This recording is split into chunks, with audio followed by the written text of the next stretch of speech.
أعوذ بالله من الشيطان الرجيم بسم الله الرحمن الرحيم. I'm going to read chapter 12, verses 38 through 76. Okay. Please go ahead, Tahir.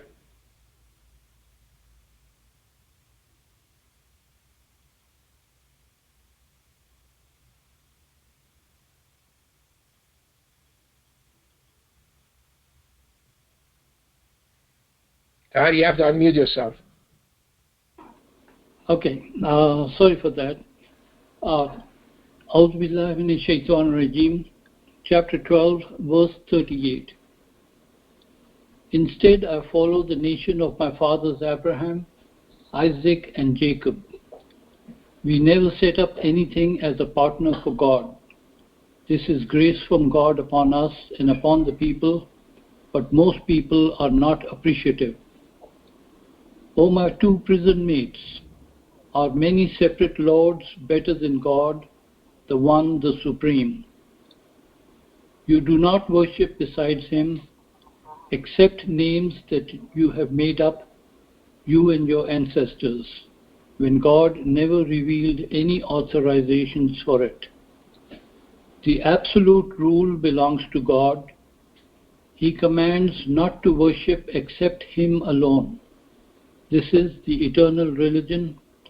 However, most people do not know. O my prison mates, one of you will serve wine to his master, and as for the other one, he will be crucified, and the birds will eat from his head. This finishes the matter about which you were asking. He said to the one whom he knew will be saved from the two of them, mention me at your master. Therefore Satan made him forget remembering his Lord. Consequently, he remained in prison a few more years. And the king said, indeed, I dreamed that 7 fat cows eat 7 skinny cows, and also 7 green bushels and others that are dry. O my people, inform me of my dream if you can interpret dreams. They said, nonsense dreams. Furthermore, we are not knowledgeable in interpretation of dreams. The one who was saved from the two, now that he remembered, said, I can inform you of its interpretation, so dispatch me. Joseph, O you truthful one, tell us about the 7 fat cows who eat 7 skinny cows, and also 7 green bushels and others that are dry, that I may go to the people so they may know. He said, you will have 7 years of crops, and from what you harvest you shall keep in storage, except for a little that you consume. Afterwards there are 7 years of hardship, which will consume what you have saved, except for a little. After that a year comes when people get some relief, and then they press juice. And the king said, bring him to me. Then when the messenger came to him, he said, go and ask your master what is the matter with the women who cut their hands. Indeed, my Lord knows all about their scheme. What do you say about the time you tried to seduce Joseph? They said, glory to God. We did not mean any harm towards him. The wife of the Aziz said, now that the truth has prevailed, I did try to seduce him, and indeed he was the truthful one. This is for him to know that I never betrayed him in his absence, and God will never guide the scheme of the betrayers. I do not claim innocence on my behalf. The soul is the advocate of evil, except for those who have attained my Lord's mercy. Indeed, my Lord is all forgiving, all merciful. And the king said, bring him to me so I can hire him for myself. Then once he talked to him, he said, today you are prominent and trusted by us. He said, appoint me to oversee the treasury of the land, for I am indeed honest and knowledgeable. And we thus established Joseph on the land, ruling as he willed. We thus shower our mercy upon whomever we will, and we never put to waste the reward for the righteous. And the reward of the hereafter is even better for those who attained faith and were God-fearing. And Joseph's brothers came. Once they entered, he recognized them, while they did not recognize him. And when he gave them their provisions, he said, "Bring me your half-brother. Do you not see that I give full measure, and I am a good host? However, if you do not bring him to me, you will not get any provision, and you will not even come close." They said, "We will talk to his father about him, and we will certainly do this."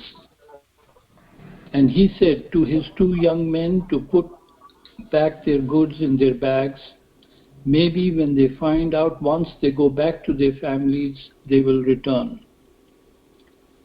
Then when they returned to their father, they said, "O our father, barter has been denied to us. Therefore send our brother with us so we can get provision, and we will certainly take care of him." He said, "How can I trust you with him as I trusted you with his brother before? God is the best guardian, and of all the merciful ones, he is the most merciful." And when they opened up their bags, they found their goods returned to them. They said, "O our father, we did not expect this. Here are our goods returned to us. We can bring back provisions for our families and will take care of our brother and get an increased camel load. This is an easy provision to obtain."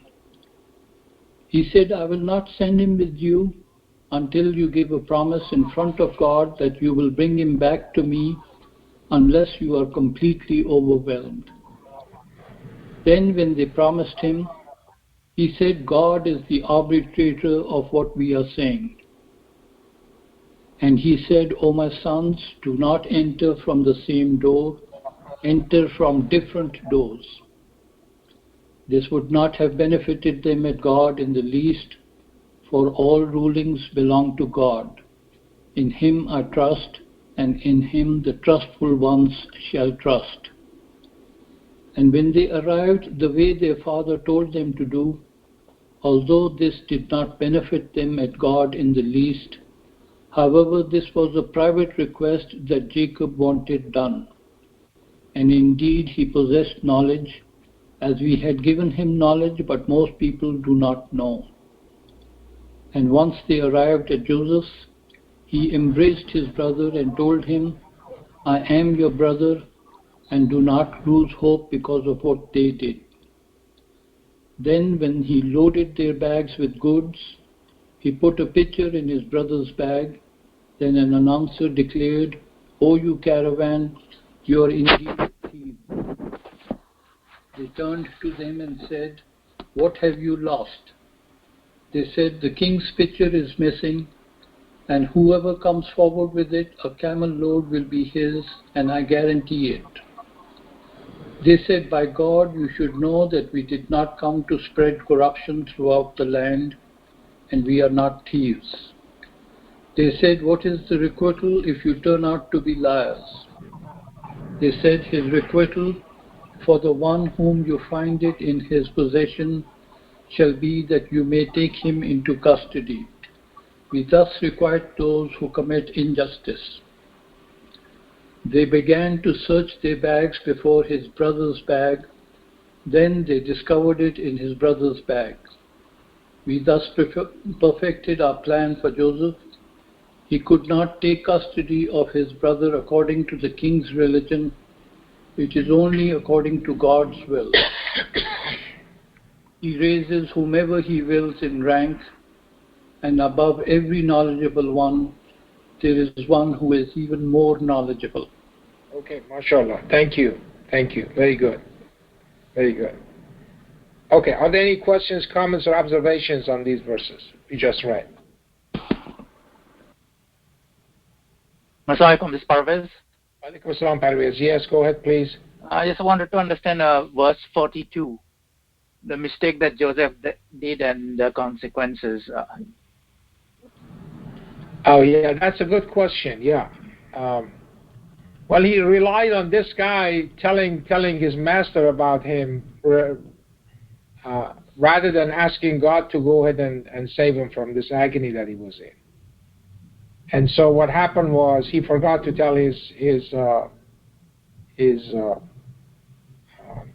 master until the king has a dream.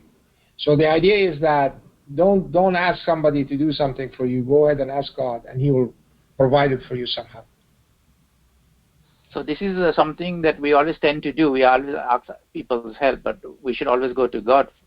Yeah, exactly. Go directly to God. Directly. This is like kind of little bit, I mean, in a moment of weakness, it was like an idol worship, because he set up a partner for God. He asked somebody else, saying at your master. So he's trying to have another master beside God at that time. I mean, by error, and that we all do it constantly, more or less. Well, I mean, you see that it wasn't the right time, really. Mm-hmm. You see that? It was not the right time for him to come out. Mm-hmm. Because the king didn't have the dream yet. Yeah, because when we read the last verse in 76, he was saying, we perfected the plan, right? You can't perfect a plan. It's God who perfects everything at the end. Exactly. That's why he's always saying, trust in God, because he's the one who will plan everything for you in life. Very true.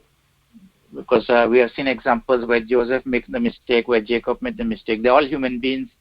Jacob, through whatever his deficiencies, had a love for Joseph, maybe because of beauty or maybe because of any other reason. But then there was a plan made for both of them. Yes. By God, and their faith in God took them out of that problem and all the tribulation that they went through. Yep. I mean, we are not here to judge Joseph and Jacob, but the story is it's all about us, how we succumb to our baser needs, and those things do have consequences, but then God saves us from those things. And these are righteous people of God, are servants of God, who had strong faith in God.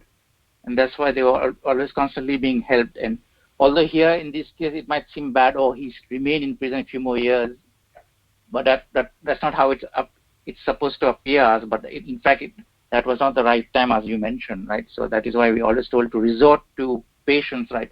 Jacob, as soon as he was going to lose Joseph, they were lying to him about Joseph. He said, I resort to patience, right? He resorted to God always. So the lessons that I sometimes draw out from all this is the patience and the faith in God, and that everything is planned by God, and we are prone to making mistakes. These are the examples that I have noticed so far in this. I mean, there are a lot more examples in this surah, because it's full of signs, right? Yes. And here was a test of separation, right? A father and son separation, and then we'll see later on the story, right? I mean, God is behind all that. Thank you, sir. I just wanted to understand that.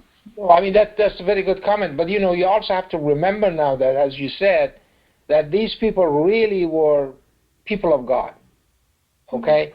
In spite of all of the trials and tribulation that they had to go through, they never lost their faith in God. And that is something that we have to take from this example of Jacob and Joseph. Mm-hmm. And so their faith was not shaken by all of the things that they witnessed and they suffered. They were always under God's will. They had that faith, right? They're not like our sine curves going up and down. Well, a lot of people lose faith. Mm-hmm.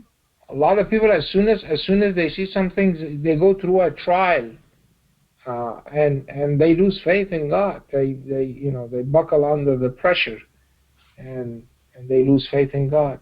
But they did not. They went through this, and they, I mean, we just read through this, okay? We just read through this, that what happened with the wife of the Aziz. Mm-hmm. And what happened was that this woman was seducing him, and he controlled his desire. Okay? And then what God does actually puts him in jail. Okay? And he does not lose faith in God because he knows that somehow God has something good for him because of that.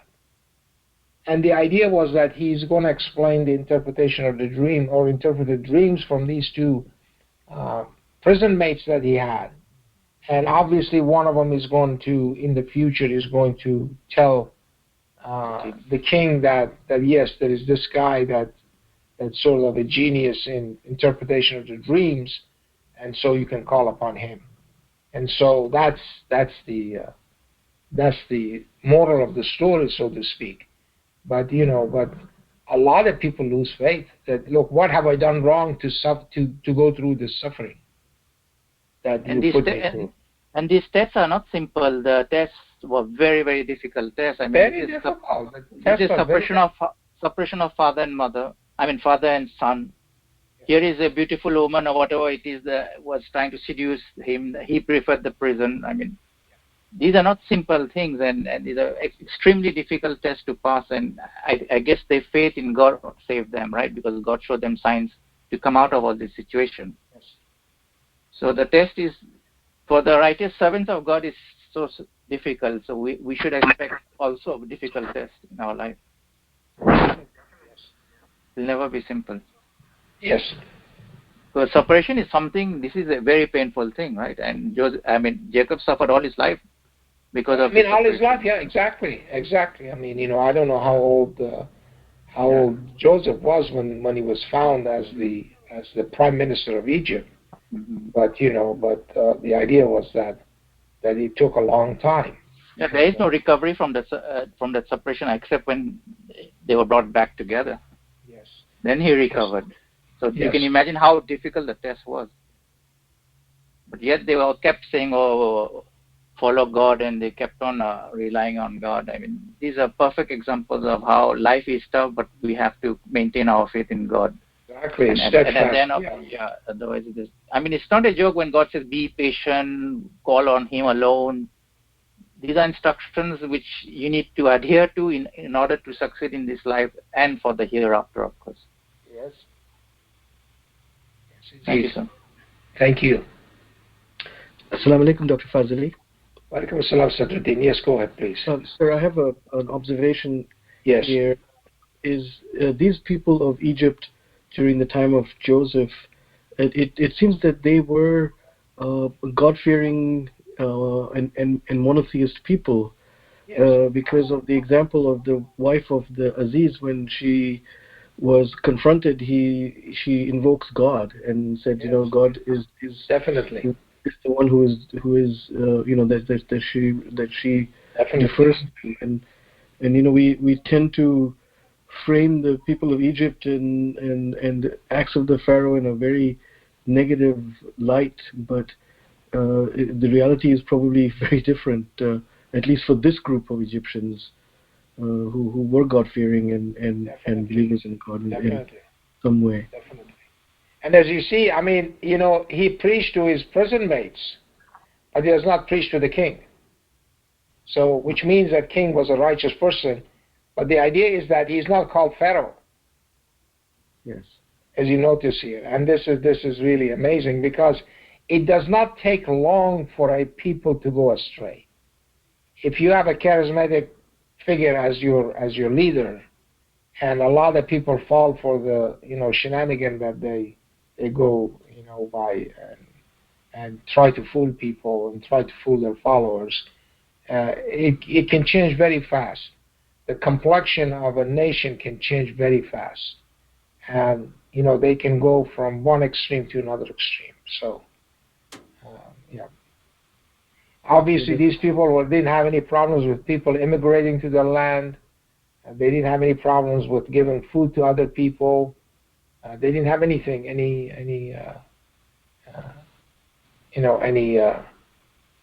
kind of second thought about these kind of things, about the righteous acts. It's very humbling. Very humbling, yes. Thank you, sir. Thank you. Salam, Dr. Fazely. Welcome, salam. Yes, Nishwat.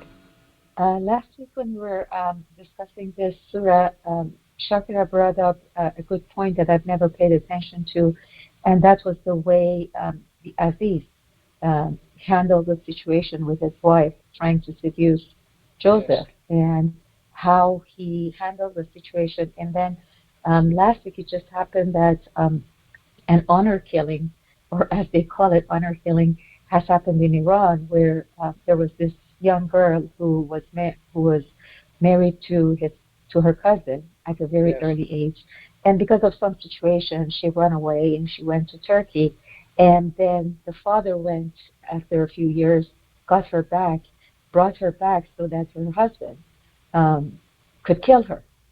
Yes. And so there was a lot of discussions, about, honor killing and all that stuff. And it just so happened that we had this discussion, and they were talking about, religion, and, is this the right punishment for somebody who commits vice, like the girl? And it was so timely when we read this, and I was talking to a friend, and I was like, but the example in Quran doesn't promote that kind of behavior, just because I don't know what that girl did, whether it was right or wrong, but it doesn't justify honor killing or any of these things that are so prominent in Muslim countries. And I said the example was, it was such an obvious betrayal by the wife of the Aziz, yet the way he handled it, he said, go ask forgiveness from God Yes. and correct your behavior versus, killing her or doing something to her and so on. And I've never paid attention to that to that behavior. And Alhamdulillah, it just happened that it coincided with this situation, and it really helped me understand. And just a lot of people who said, well, this is in Islam and in Quran, and I said, no, it's not, because Quran's example of how to treat this kind of situation is not to kill your wife. Look at the Lot, look at Noah, and how they, handled the situation where their wives were betraying them. And so it was a good lesson. And this surah is amazing, and every verse has so much in-depth lesson for all of us, but also it negates a lot of traditions that people, connect to the religion. Very true. Very true. I'm glad you Mm-hmm. brought that up. Yeah, Mm-hmm. that's very true. Thank you. Thank you.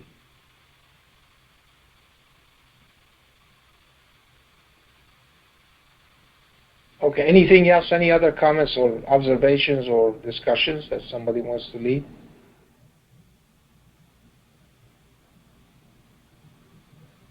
Salam, Dr. Fazely. Hello. Salam, Dr. Fazly. Welcome, Salam Miriam. Yes, go ahead, please. In verse 1252, is the him, I never betrayed him. Is it her husband or Joseph? I think that she's referring to Joseph, but I'm not sure, to be honest with you. And I think the husband is dead now. Husband is not in the picture anymore. Okay. So I think that's the key. Okay. All right. So it's interesting also in the verse that we also just read about Joseph saying, "Bring me a brother from your father." So, which means all these brothers are not; they are all half brothers. we're all half from. Well, I mean, some of them were from one mother, and then the other ones from one mother, and then I think Joseph and Benjamin, this little brother, they were from a different mom. Different moms, yeah. Yeah. So it's I'm amazing. sorry. Yeah, Joseph, and this little brother, they were from the same mom, but the other guys, they were from different mothers. Yeah. It's amazing how the verse is so. When God says this is a very, clear, precise Quran. In the Arabic verse, it really says, "Bring me the brother of yours from your father." That's right. That's right. So, which means it was, yeah. Yeah. Okay. All right. Thank you so much. Thanks. Thank you.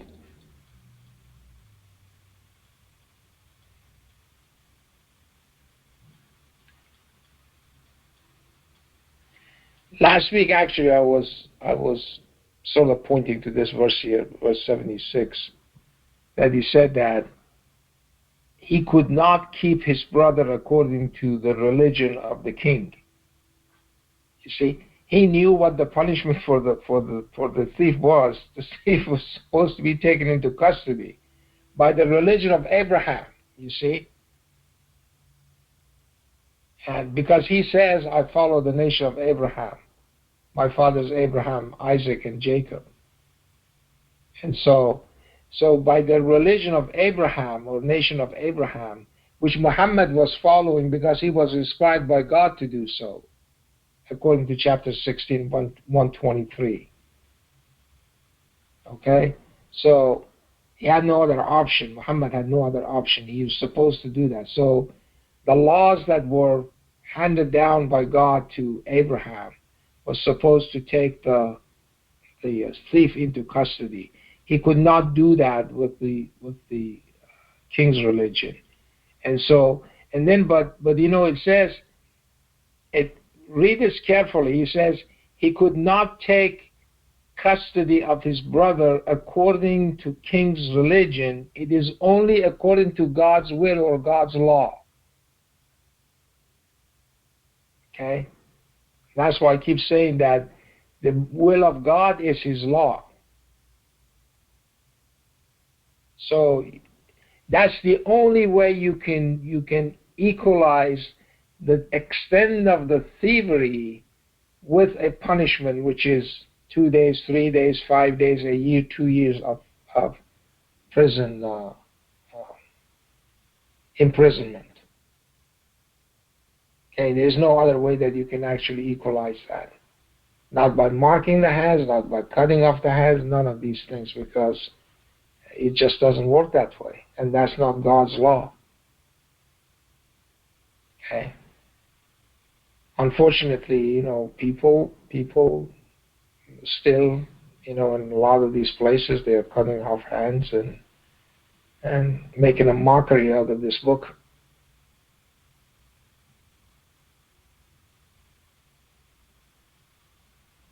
What about the last statement about and above every knowledgeable one, there is no one who is more knowledgeable? That means knowledge keeps expanding. Nobody can say he's knowledgeable. Is that what it means? Yes, exactly. There's always somebody who's more knowledgeable than another person. So you can never reach it. You can't be arrogant about what knowledge you have. Yeah, exactly. Always be humble, because there's always somebody else who has more knowledge. Yeah. Law of expansion. God keeps expanding everybody. Yes. Assalamualaikum. Walaikum assalam, Sarah. Yes. What is the takeaway from the verse that talks about entering from different doors? I don't know, there's some kind of private thing that he had. He wanted him to do that. God said that he was giving him knowledge. He had given Jacob knowledge, and so accordingly, that's something that, and God is not sharing it with us. I don't know what. I struggle with that one, because I feel like the reason why it's mentioned is because we're supposed to take away something, and that there's probably some information. Well, I think that what you do is you obey God and His messenger. Mm-hmm.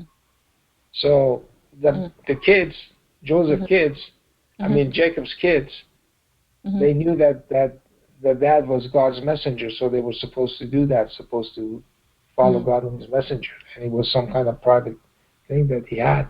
Remember that Prophet Muhammad changed the Qibla. And when he changed the Qibla, they said that the reason that he changed the Qibla, they wanted to see who is going to obey God and His messenger and who is not. And a lot of people didn't do it. So that makes sense. Yeah. Because like usually like the reference in the traditional way is that, oh, like this is evidence that he was trying to get his kids to avoid the evil eye, and they use it for justifying having to fear evils as opposed to being comforted by God's protection. There are no evil eyes. There's nothing that works against God's plan and God's will. Yeah. Nobody can go against it, and so there's nothing that no harm can come to anybody. Exactly. Yeah. Thank you. Thank you. Salam, Dr. Fazely. Alaikum salam, Nishat. Yes. The way I always thought about this was that, God says it didn't benefit them like the brothers. Yes. But, the younger brother had the chance to have a private conversation with Joseph. And because Joseph was planning to, plant something in his belongings and then accuse him of being a thief. But God is so merciful that gave them this chance to talk to each other. So Joseph could comfort and say, hey, this is the plan, I'm going to do this, but don't be sad or don't be upset. And so I think whenever I read that, that's how it came to my mind, that God was so merciful that wanted to give comfort to the younger brother.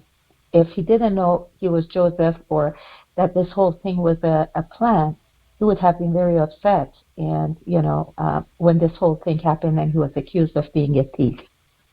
So that was what I thought always. But as you said, the primary thing is obeying the God and the messenger. And even if you don't know the reason for a request, you still obey it because there's wisdom and there is a reason behind it.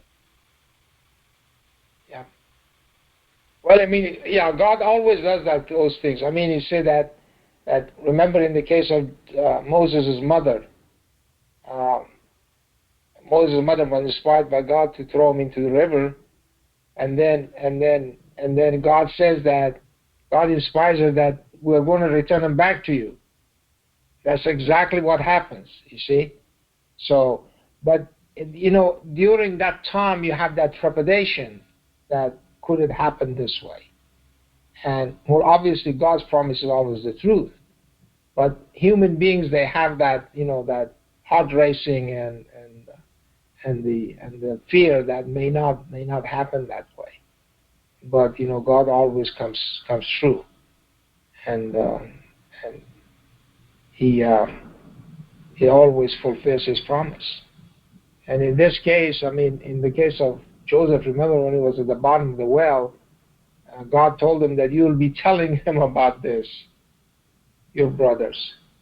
So he knew that someday he's going to tell him about what they did to him. Yeah. Yes, that's true. Thank you. Yeah. Thank you.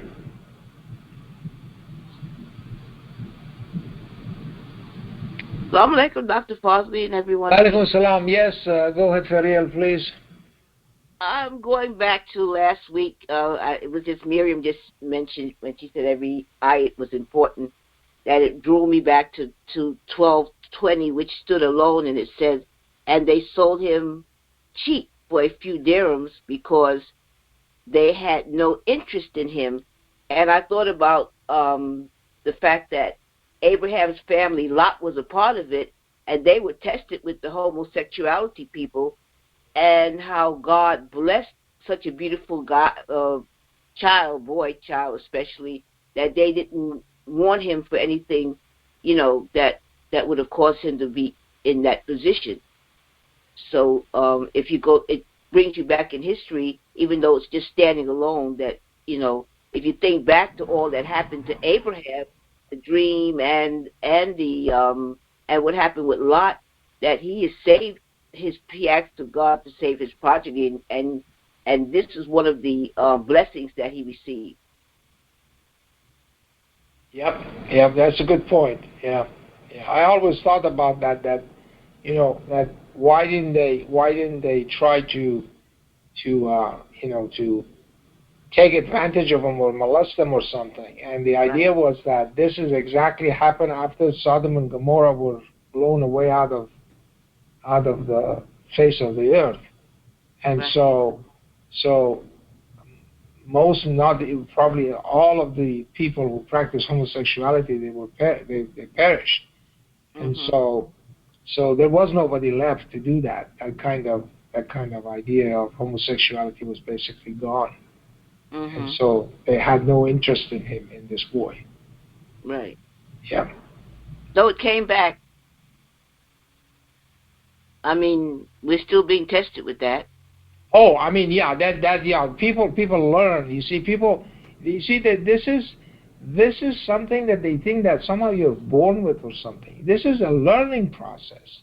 People practice some kind of thing and they get used to it. And if you do that, then you'll get used to it too. And and you think that that's like the normal thing, and it is not the normal thing. It's an abnormal. It's practice which is the end result is basically it destroys everything, destroys the society, destroys the people, and in the meantime it's being practiced and overtly now. Right. So we're having the Irish Day Parade in New York. This week and next week, I don't know what week, but anyway, they won't let the gays march, and I just thought it was interesting how at least one big group of people stood up. You know, whatever their reason. Just some information. Well, good for them. Yeah. Yeah. And thank you for the sermon today. We're traveling. We're going to another dimension. So I'm just trying to hold on. Yeah, truly, you're absolutely right. Yes.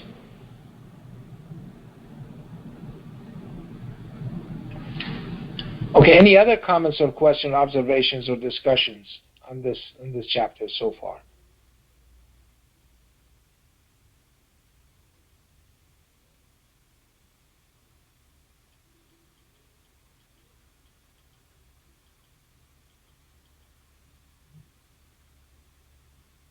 Salam alaikum, Ali. Alaikum salam, Tasneem. Yes, go ahead, please.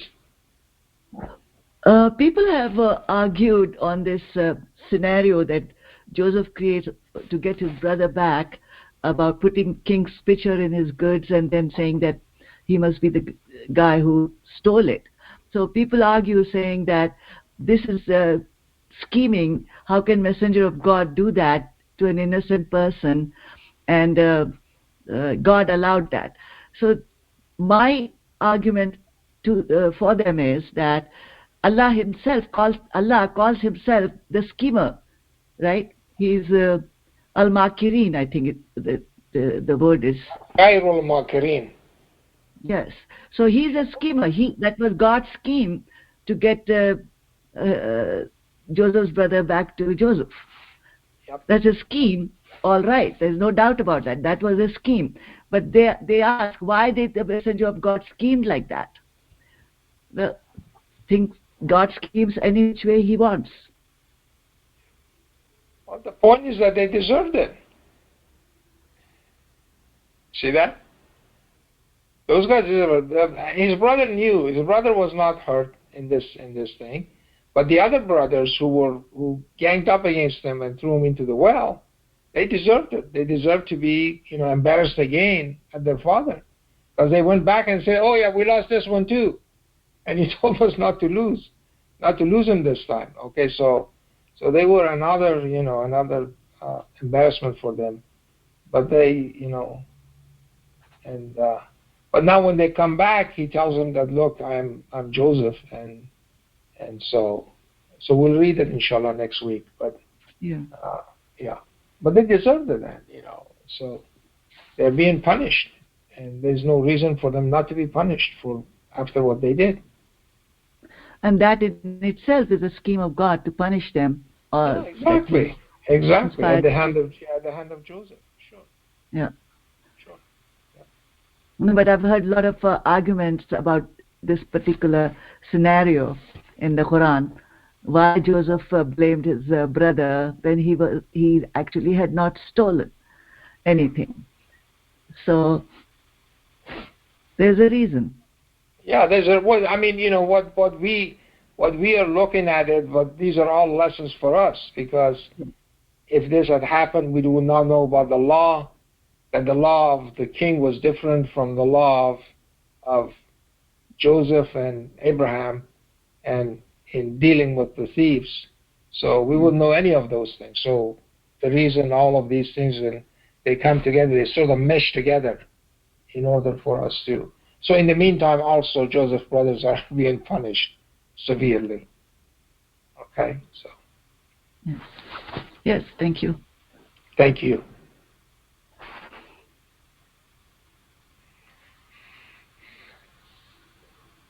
Okay, anything else? Any other comments or questions or observations?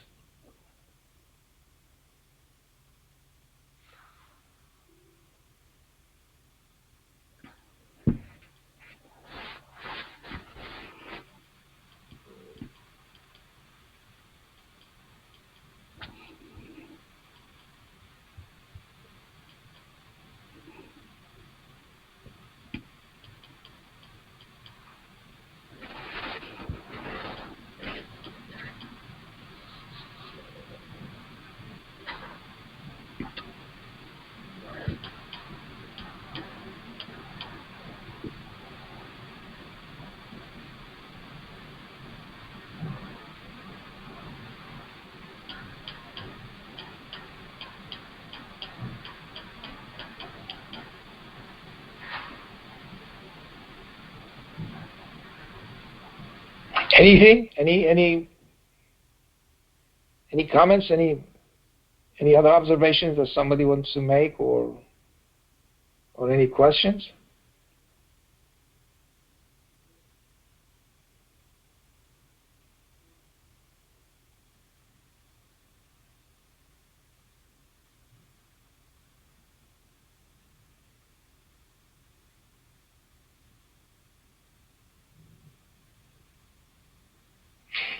This whole thing is that all of these ranks that people have in this world is God has given them.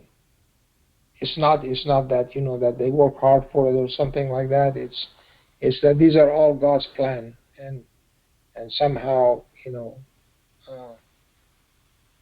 on this planet we serve each other, and so that worldly power that people have is coming from God, and some people obviously like Joseph and Jacob, they know that, but some people do not know that because they think that somehow by concocting something or scheming or something they can actually achieve something, but they can do that, but it's not stable, and it's not something which is according to God's commandments and God's will. So it's not going to be successful at the end. It's going to crumble. So it's something that we have to remember, that the true worldly positions come from God, and this is the case of Joseph. He was somebody who was not from that land. He was not a native of that land, but he became basically, after the king, he became the most powerful person in that entire country. And so it's something that we should realize, and we should be grateful to God for everything that we have, and that's what I always keep saying, that everything that we have is coming from God, and we have to understand that and cherish it and be grateful for it, to the source.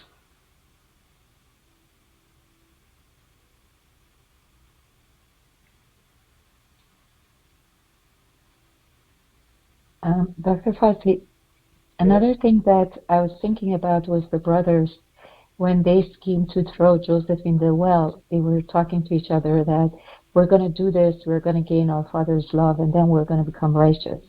Yeah. And you see that, people justify doing something bad, saying that, oh, it's going to be just this time, and then we're going to be okay, and we're going to get what we want, and then we're going to be, live happily ever after. What happened with them was that not only they didn't gain, their father's love, but Jacob was so sad and he was grieving Joseph. Most probably he paid even less attention to them after this incident. Yeah. So we don't know what kind of agony or suffering the brothers went through because they didn't get what they wanted, even though they killed or they thought that they've killed their own brother. And we see that like happens in families or in society where, sometimes people think that they're justified to do a bad thing, and then they say, well, after this, we're going to be good people. We're going to ask forgiveness or become righteous people. And Definitely. it doesn't happen that way. Yeah. Well, I mean, jealousy and things like that are very, very. It's really a disease, and that eats you up from the inside. And so they had to basically lie for the entire life about this story of Joseph that they made up. And that doesn't feel very well either, because you have to keep lying every day of your life. And somehow Jacob knows about it, because remember now, Jacob knows about the dream and of Joseph, because he tells his dad about his dream, and he says, don't tell your brothers about this. Okay, so he knows that somehow he's going to be prominent, but his heart was wavering, and he was not sure of it, and he cried himself to going blind, and so that's the key here. That we're all human beings, so we feel these things inside our hearts every day, and we get sad and for losing something, and it's not easy, to judge somebody, and God knows that. Yeah, the sad part about this whole story is that the way, later generations looked at this story was, as you said, like a soap opera. And I remember growing up, there were movies after movies about this whole thing, and the whole focus was about the love affair and, romance and stuff like that. And none of these details and huge lessons that are in this whole story was ever talked about. And That's right. as we were talking about this, I'm like, this is amazing. Like every verse, you can think about it in, talking about. Um, you can write books about it, like the impact, the behaviors, the psychology behind it, and stuff like that. Yet all people got out of this whole Joseph story was that romance, and we don't even know that it was a romance or anything came out of it. But they just made movies out of it and so on. It's so sad how we don't learn. That's right. That's right. The emphasis was on the wrong thing, wrong sequence of this entire thing. You're right. Yeah. Yeah.